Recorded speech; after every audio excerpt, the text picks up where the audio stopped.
Olá, amigos, sejam todos bem-vindos a mais uma conexão semanal com a Torá e também com o Zohar. Nós estamos na porção de Vaishlach, tá bom? A partir do capítulo 32, verso 4 do livro de Gênesis, até o capítulo 36, verso 43. Muito bem, o nome da Parashá, Vaishlach, significa e enviou, tá? Ou ele enviou.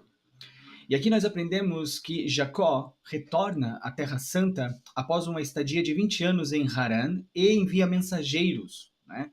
O que é interpretado por muitos comentaristas da Torá como anjos, tá? Ao seu irmão Esaú, na esperança de uma reconciliação. No entanto, seus mensageiros relatam que seu irmão está a caminho, né, de Jacó com 400 homens armados. Jacó, então, ele se prepara para a guerra, ele ora e envia um grande presente a Esaú, né? Constituindo de centenas de cabeças de gado, com o objetivo de apaziguá-lo. Naquela mesma noite, Jacó ele transporta sua família e posses através do rio Iabok. No entanto, ele permanece para trás e encontra o anjo que incorpora o espírito de Esaú, com quem ele luta até o amanhecer. Jacó sofre então uma deslocação no quadril, mas vence esse ser sobrenatural, que ele então concede o nome Israel, que significa aquele que prevalece sobre o divino. Essa é uma das interpretações e uma das traduções do nome Israel. Muito bem. Jacó e Esaú se encontram, se abraçam, se beijam, mas seguem caminhos separados. Jacó compra um terreno perto de Shechem, cujo príncipe coroado, também chamado Shechem, rapta e violenta a filha de Jacó, Diná. Os irmãos de Diná, Shimon e Levi, vingam o ato matando todos os habitantes masculinos da cidade, depois de torná-los vulneráveis, convencendo-os a se circuncidarem. Jacó, ele continua sua jornada, e nós vemos que Rachel morre ao dar à luz seu segundo filho, Benjamim, e é enterrada em uma sepultura à beira da estrada, perto de Betlehem. Reuven, né, um dos filhos de Jacó, perde o direito de primogenitura porque interfere na vida conjugal do seu pai. Jacó então chega a Hebron e a seu pai, Yitzhak, que mais tarde então morre aos 180 anos. Rivka, né, a esposa de Isaac, já havia falecido antes da chegada de Jacó.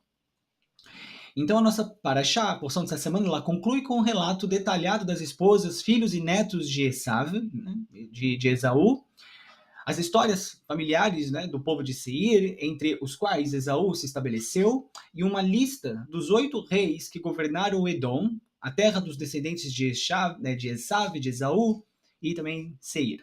Okay? Então, esse basicamente é o resumo da porção dessa semana, aquilo que nós lemos, né, de forma literal na porção de Vaishlach. Bom, o primeiro tópico, né, que eu queria trazer um pouquinho aqui para vocês, para a gente poder entender de uma forma um pouco mais profunda, né, os ensinamentos dessa porção de Vaishlach, é o seguinte. Então, nós aprendemos, né, dos nossos sábios que Yaakov, antes de reencontrar com Esaú, envia mensageiros com uma mensagem de humildade e transparência, que diz o seguinte, eu vou ler aqui para vocês o trecho, que vocês vão encontrar em Gênesis, capítulo 32, verso 5. Assim dirás ao meu senhor Esaú, assim diz teu servo Jacó, com Lavan morei e tardei até agora. Alguns comentaristas se perguntam por que foi necessário para Jacó mencionar sua estadia com Lavan, né, com o sogro dele.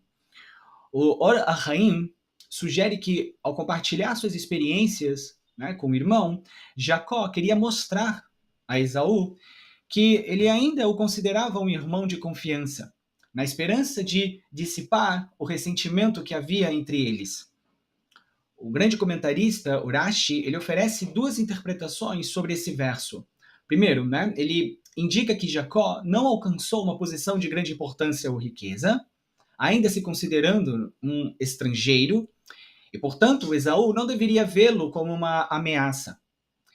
Em uma segunda abordagem, Urashi sugere que Yaakov estava, na verdade, afirmando sua força espiritual, por ter o quê? Mantido, né, os mandamentos divinos, mesmo longe, né, e vivendo na casa de Lavan, que, como nós bem sabemos, tratava-se de uma pessoa extremamente negativa. O Kli Yakar, né, um outro grande sábio, debate essas interpretações de Rashi, porque na visão dele, essas duas parecem contraditórias.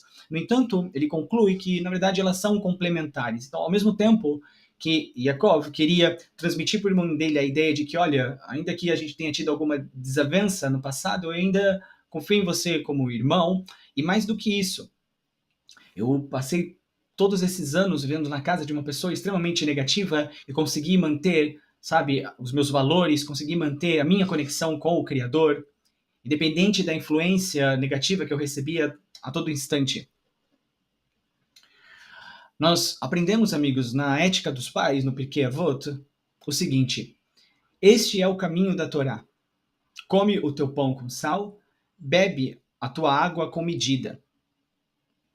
E este ensinamento sugere o quê? Sugere que nós, alunos de Torá e Kabbalah, tenhamos um estilo de vida simples, que favorece principalmente o estudo da Torá.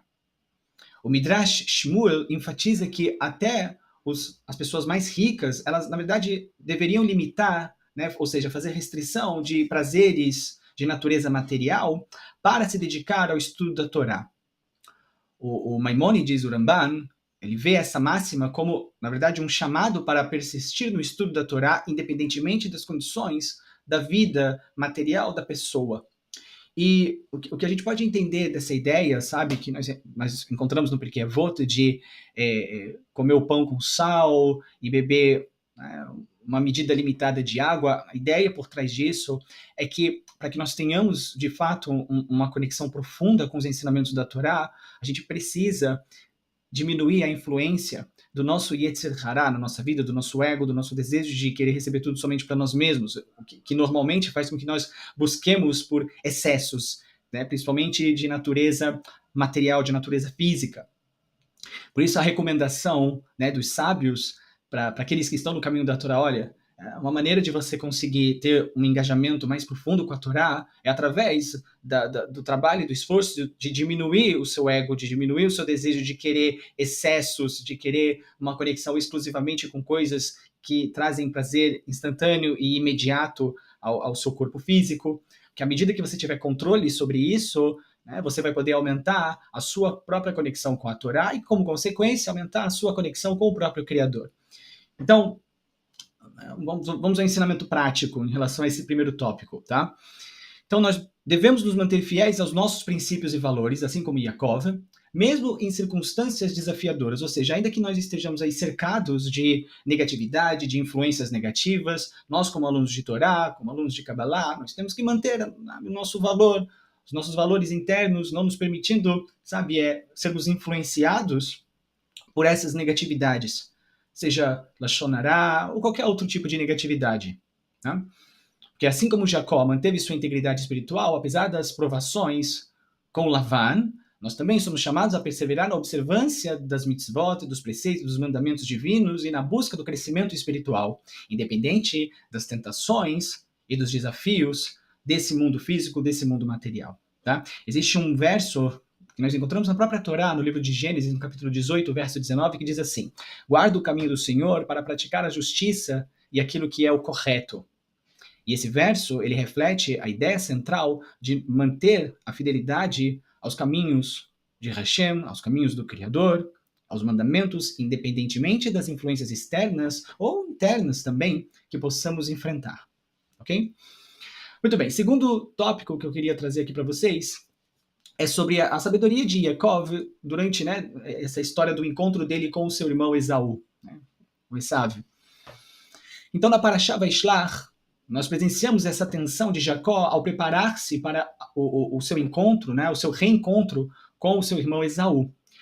Jacó, ele envia, né, mensageiros celestiais à frente, é assim que começa, né, inclusive a porção dessa semana, para o encontro com Esav, para o encontro com Esaú, e os instrui com palavras de humildade, com palavras de paz, né? Assim dirás ao meu senhor Esaú, o que está escrito no verso 5 do capítulo 32. Assim diz teu servo Jacó, com Lavan residi e demorei até agora. Adquiri bois, jumentos, rebanhos, servos e servas, e estou enviando esta mensagem para encontrar graça em teus olhos. Essa foi a mensagem que Jacó mandou para o seu irmão Esaú por intermédio desses mensageiros. E nós vemos que a confrontação entre os irmãos é registrada para ilustrar como o Criador ele enviou um anjo para salvar, né, o seu servo Jacó da mão de um inimigo que aparentemente era muito mais forte. Além disso, demonstra também que Jacó não confiou apenas em sua própria força ou justiça, mas ele também esforçou-se para garantir a sua segurança através de medidas até práticas. Né? Jacó não confiou somente na proteção divina, melhor dizendo, tá? Ele confiava muito na proteção do Criador, na proteção de Hashem, ele tinha confiança no Criador, mas isso não foi motivo para que ele também não tomasse medidas de nível prático para garantir a sua própria segurança, ok? Então, e de fato, os nossos sábios, eles perceberam, nesse capítulo específico da Torá, o modelo ideal do comportamento da pessoa que está, sabe, seguindo a senda da Torá e dos preceitos, quando ela se encontra num estado de exílio, que como nós vimos já anteriormente, o exílio, ele na verdade representa o quê? Um sentimento de afastamento, um sentimento de desconexão do Criador. Mas mesmo com esse tipo de sentimento, é possível nós mantermos certas práticas, por assim dizer, como inclusive um meio de nos ajudar a retomar um estado de consciência, né, de que nós estamos, na verdade, a todo instante conectados com o Criador. E, portanto, devemos seguir esse exemplo de Yaakov, fazendo o quê? Aquilo que os sábios ensinam ser uma preparação tríplice em nossos embates com, né, forças negativas, pessoas negativas que eventualmente podem surgir em nossas vidas. E quais são, tá? Quais são essas três formas de preparação? Então, primeiro, oração, ok? A gente manter a nossa oração, mesmo quando a gente não tiver com um sentimento de conexão com o Criador. Em outras palavras, mesmo quando a gente não se sentir, sabe, motivados ou felizes ou alegres. Não, a gente tem que manter. Uma coisa que a gente precisa manter. A gente precisa manter oração, mesmo quando a gente não está afim de realizar nenhuma oração. Mesmo quando a gente não estiver sentindo, sabe, eu estou sentindo uma conexão com o Criador, então eu vou fazer oração. Não, a gente tem que fazer oração, a gente tem que rezar, mesmo quando a gente não está afim. Isso é uma das coisas. É o que, de fato, vai proteger a gente nesses momentos de exílio espiritual. Segundo, manter uma característica de apaziguamento em relação às pessoas que a gente não tem um relacionamento muito bom. Né? Não é porque a gente está sentindo um certo distanciamento do Criador, é que a gente precisa tratar as pessoas de forma ríspida, a gente tem que tratar as pessoas, né, de forma, sabe, mal educada, fazer shalom, nada disso. Pelo contrário. Se a gente está sentindo um certo distanciamento do Criador, a gente precisa manter o hábito da oração constante e também nos esforçarmos para tratar as pessoas de forma o quê? Tranquila, com boas palavras, manter a nossa gentileza com as pessoas, principalmente pessoas que a gente, sabe, não tem muita afinidade, como foi no caso de Jacó com Esaú.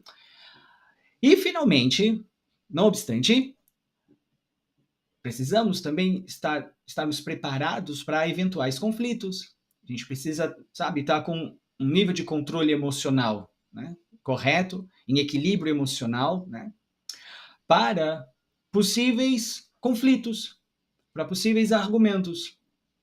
Não é porque a gente está longe do Criador, entre aspas, né, num estado de exílio, que num conflito a gente vai perder a cabeça. Né? Num conflito, primeiro que ergue a voz, já perdeu a batalha, já perdeu ali o confronto.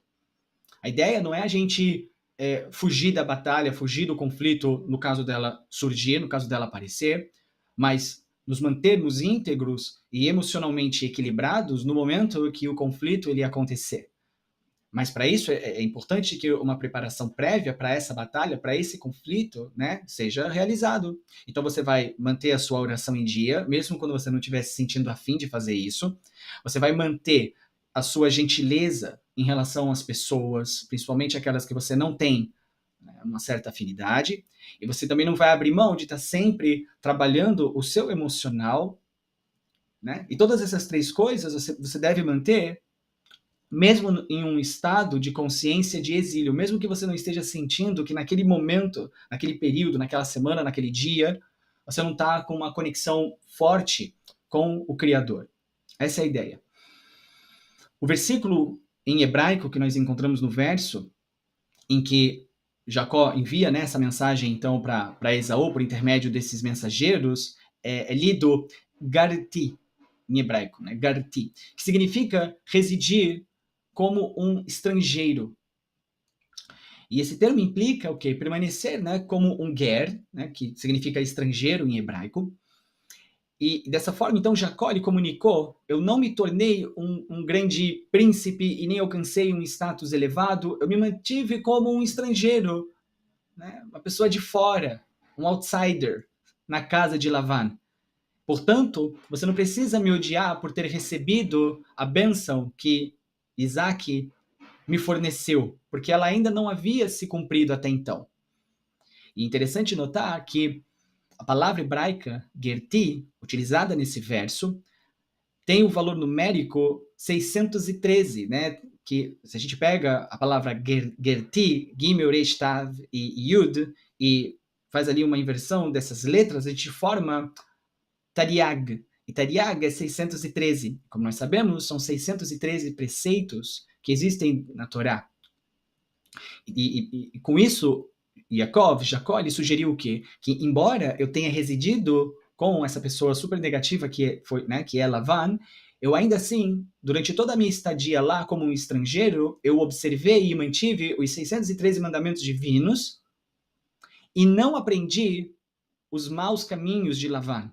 Né? Isso tudo de acordo com o Urashi. E essa era uma mensagem de que Esaú não deveria menosprezar Jacó. Por quê? Porque a sua retidão permaneceu intacta. Ou seja, a força e o poder espiritual, a conexão de Jacó com o Criador se manteve intacta durante todo esse período. Ainda que ele fosse como um estrangeiro, né, e aqui esse jogo de palavras, na verdade, revela isso pra gente, que ele manteve a sua integridade, que ele manteve os seus valores, os seus princípios, mesmo ali envolvido com uma pessoa tão negativa, no caso, Lavan. Então, na prática, nós devemos aprender a equilibrar a nossa confiança na providência divina. Isso, sem dúvida nenhuma, é o que a gente precisa manter. A gente precisa saber que o Criador ele vai cuidar de tudo pra gente. A gente não tem que abrir mão desse tipo de pensamento, desse tipo de consciência, de que independente do que aconteça, o Criador ele sempre vai estar do meu lado, ele sempre vai fazer o melhor por mim, ainda que eu não consiga ter total clareza e compreensão em relação a isso, em relação às coisas que estão acontecendo comigo. Eu sei que às vezes acontecem coisas que deixam a gente chateado, mas ainda assim a gente precisa manter essa consciência de que, independente do que estiver acontecendo, o que está acontecendo é providência divina, é o Criador cuidando de mim de forma ali pessoal, inclusive. Pessoal. No entanto, a gente precisa aprender a equilibrar essa confiança na providência divina com ações pragmáticas e estratégicas. Para garantir o nosso bem-estar e paz. Ou seja, ao mesmo tempo que você tem que ter plena confiança que o Criador está cuidando de você, você também precisa tomar atitudes, realizar atividades, ações pragmáticas e estratégicas para garantir o seu bem-estar e também, né, a sua paz.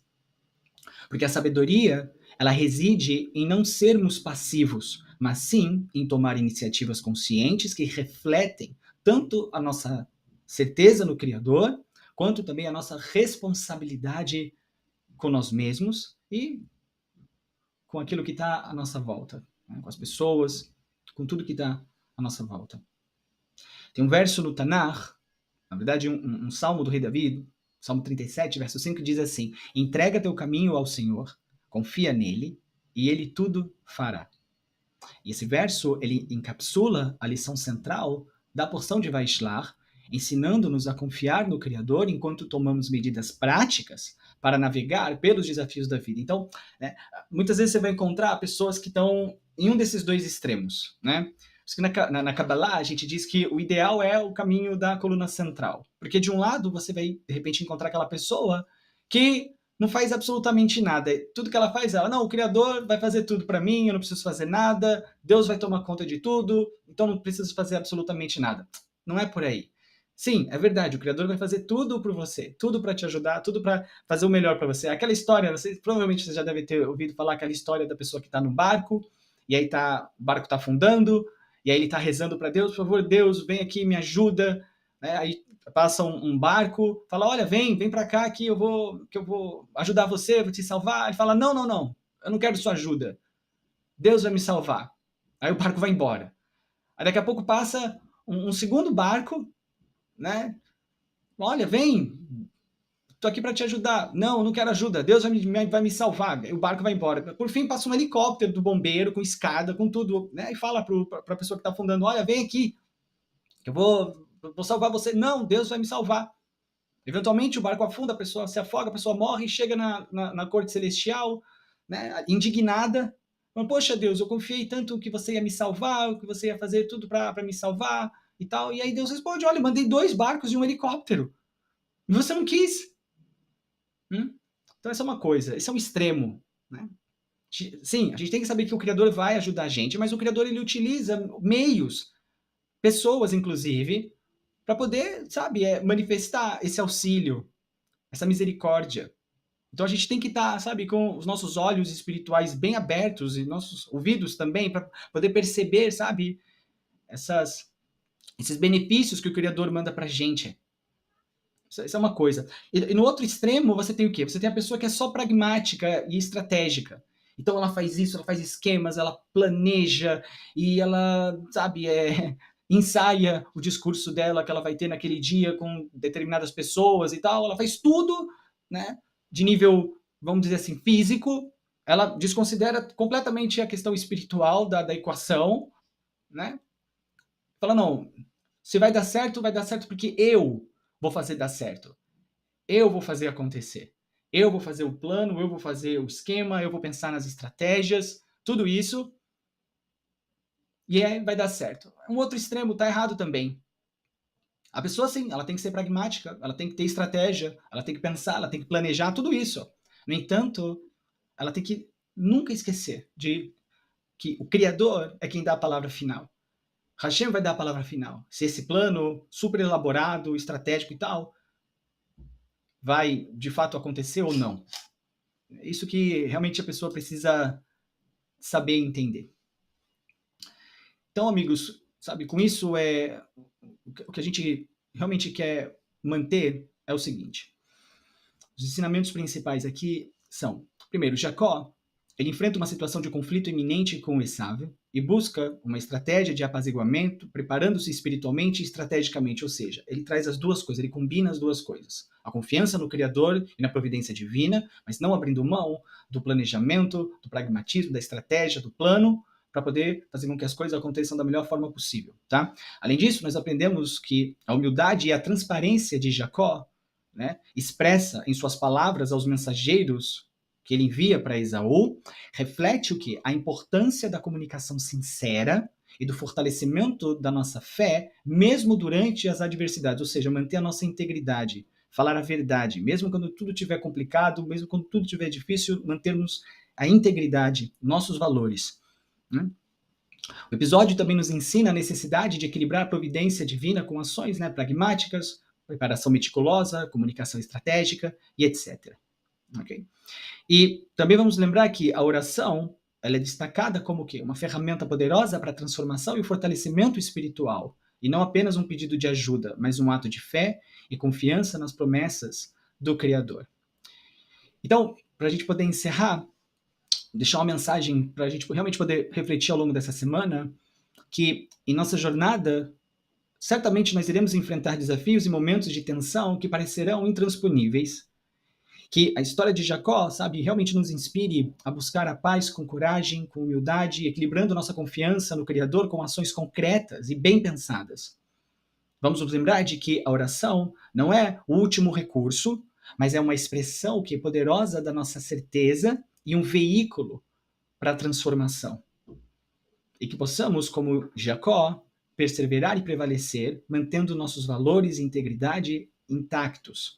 E que nossas vidas reflitam a sabedoria e a resiliência que ele demonstrou, como nós inclusive lemos no livro do profeta Jeremias, no capítulo 33, verso 3, que diz assim: clama a mim, e responder-te-ei, e anunciar-te-ei coisas grandes e firmes que não sabes. Então que, sabe, esse ensinamento nos guie e também nos sustente para sempre. Tudo de melhor sempre e até o nosso próximo encontro. Tchau, tchau.